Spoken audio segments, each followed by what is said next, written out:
сурагчид бие биенээ бол дээрлэх нь хуулиараа 20 тэгэхээр аль ч тохиолдолд хариуцлага хүлээнэ гэсэн үг.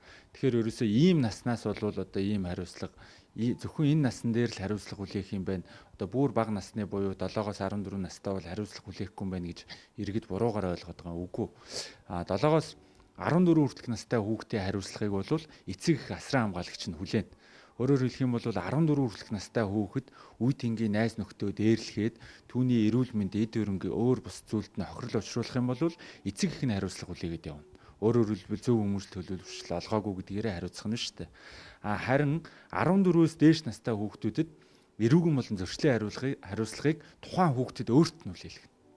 Өөрөөр хэлэх юм бол хүүхэд одоо сурагч та 14 наснд хүрсэн л бол аливаа одоо дээрлэхтээс одоо сэргийлэх хэрэгтэй. Өөрөөр хэлбэл бусдыгаа дээрлэхэж болохгүй, үзэн ядаж болохгүй, доромжилж болохгүй, аль нэг хүүхдийг ад шоу үзэж ялгуурлаж болохгүй гэдэг ийм зохицуулттай. Хэрвээ ялгуурлах юм бол хэрвээ дээрлэхэд бие махбод бол эд хөрөнгөд нь хохирол учруулах юм бол эрүүгийн хуулиар хариуцлагатай.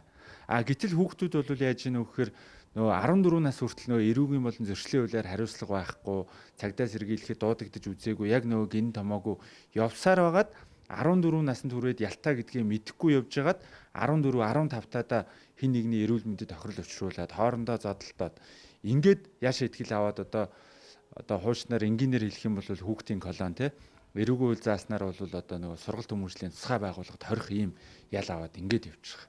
Яг энэ төрлийн гэмтэрэгт одоо яг энэ төрлийн асуудалд холбогдсон хүүхдүүдэд бол ямар хариуцлага хүлээх вэ гэхээр нэг бол одоо зорчих эрхийг хязгаарлах буюу одоо цахим гав зүгээд тодорхой орон нутгаас гарахгүй байх ийм ял шийтгэл өгдөг. Хоёрдугаарт бол нийтэд тусдаа ажил хийх буюу одоо нэгсэндээ энгийнээр албатай хөтөлмөр эрхлүүлнэ гэсэн үг.